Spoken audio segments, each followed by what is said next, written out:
Hi అండి అందరికీ welcome to my channel. ఈరోజు మన ఛానల్‌లో ఎంతో నోరూరించే చిక్కుడుగాయ నీళ్ళ పచ్చడి అయితే తయారు చేస్తున్నాను. దానికోసం ఒక కేజీ చిక్కుడుగాయలు తీసుకొని వాటిని శుభ్రంగా కడిగేసి తడి లేకుండా ఆరబెట్టేశాను. ఆరబెట్టిన వాటికి ఈనెలు ఉంటాయి కదండీ చిక్కుడుగాయలకి, అవి తీసి క్లీన్ చేసుకున్నాను. ఇదిగోండి ఒక బాండ్లీ తీసుకొని దాంట్లో ఆయిల్ వేసేసి ఆయిల్ వేడెక్కిన తర్వాత మనం ముందుగానే క్లీన్ చేసి పెట్టుకున్నాం కదా చిక్కుడుగాయలు, వీటిని కొన్ని కొన్ని వేసుకుంటూ ఫ్రై చేసుకోవాలి. మీడియం ఫ్లేమ్‌లోనే పెట్టి ఫ్రై చేయాలి. ఎందుకంటే హై ఫ్లేమ్‌లో పెడితే ఇవి గట్టిగా అయిపోతాయండి బాగా ఫ్రై అయిపోతే. అందుకని మీడియంలో ఫ్లేమ్‌లో పెట్టి కొన్ని కొన్ని వేసుకుంటూ ఫ్రై చేసుకోవాలి. నేను వేరుశనగ నూనె తీసుకున్నాను. ఇది పచ్చడికి వేరుశనగ నూనె అయితే కదా టేస్టీగా ఉంటుంది కదండీ! కాబట్టి వేరుశనగ నూనె తీసుకున్నాను. ఈ పచ్చడి కోసం చిన్న చిక్కుడుకాయలు ఉంటాయండి, 2 అంగుళాల చిక్కుడుకాయలు. అవైతే పచ్చడికి చాలా బాగుంటాయి. అవి దొరికితే వాటితో మీరు ఒకసారి ట్రై చేయండి. ఇలా ఈ చిక్కుడుకాయలని వేయించేసుకున్నాను. ఆవాలు మెంతిపిండి కోసం ఫ్రై చేస్తున్నానండి. దీనికోసం బాణలిలో 2 స్పూన్లు మెంతులు, ఒక 3 స్పూన్లు ఆవాలు వేసుకుంటున్నాను. వీటిని లో ఫ్లేమ్లో పెట్టి ఫ్రై చేసుకోవాలి, లేదంటే చేదొచ్చేస్తాయండి. ఇట్లా ఈ ఫ్రై చేసుకొని కొంచెం చల్లారిన తర్వాత వీటిని ఫైన్ పౌడర్ లాగా చేసేసుకోవాలి. ఇవి వేగిపోయినాయండి. ఇప్పుడు స్టవ్ ఆఫ్ చేసేసుకుని చల్లారబెట్టుకుందాం. ఇదిగోండి ఇట్లా పౌడర్ చేసేసుకున్నాను. మెత్తగా ఇట్లా పౌడర్ చేసేసుకొని దీన్ని పక్కన పెట్టేసుకోవాలి. తర్వాత చింతపండు తీసుకున్నానండి. ఒక పావు కేజీ చింతపండు తీసుకున్న కేజీ చిక్కుడుకాయలకి. దాంట్లో గింజలు అన్నీ తీసేసి ఒకసారి మామూలు చన్నీళ్ళతో కడిగేసుకోవాలి చింతపండుని. కడిగేసుకొని తర్వాత దీంట్లోకి వేడి నీళ్ళు యాడ్ చేసుకోవాలండి. వేడి నీళ్ళు వేస్తే చింతపండు బాగా నానుతుంది, మెత్తబడి బాగా నాని గుజ్జు వస్తుందండి. పచ్చడి కూడా పాడవకుండా ఉంటుందండి.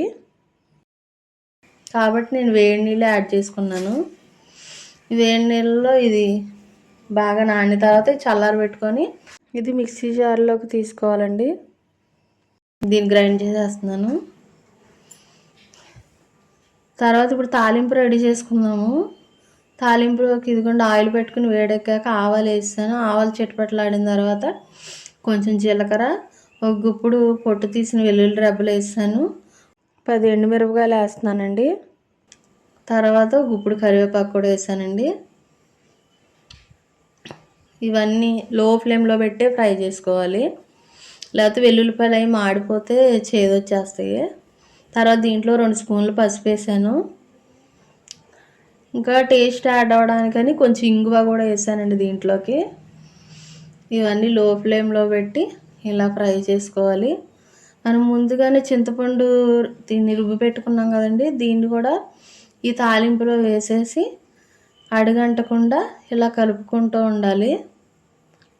ఇది చింతపండు పులుసు ఇట్లాగా బాగా కలుపుతూ ఉడకనివ్వాలండి.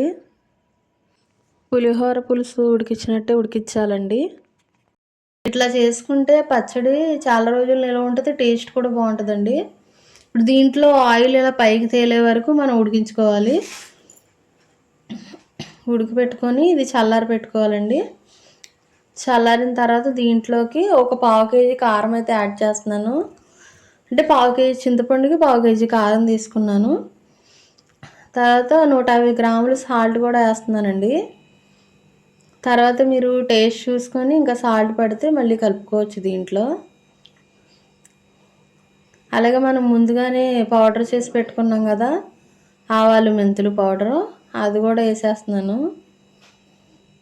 వేసుకొని ఇవన్నీ బాగా కలిసేలాగా మొత్తం కలుపుకోవాలి. చింతపండు గుజ్జులో మనం వేసిన ఉప్పు, కారము, ఈ ఆవాలు మెంతిపిండి ఉంది కదా, ఇవన్నీ వేసి ఇలా కలిపేసుకుని ముందుగానే మనం వేయించి పెట్టుకున్నాం కదా చిక్కుడుకాయలు ఇందాక,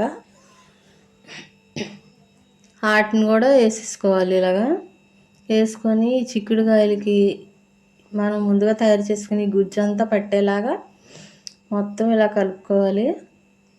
ఇదిగోండి ఇట్లా కలిపేసుకున్న తర్వాత 2 రోజులు ఈ పచ్చడిని పక్క నుంచి తర్వాత ఊరిన తర్వాత ఆయిల్ పైకి వచ్చిన తర్వాత వేడి వేడి అన్నంలో వేసుకొని నెయ్యి వేసుకుని తింటే చాలా అంటే చాలా టేస్టీగా ఉంటుంది. ఈ వీడియో మీకు నచ్చినట్టయితే లైక్ చేయండి, షేర్ చేయండి, సబ్స్క్రైబ్ చేయండి. Thanks for watching.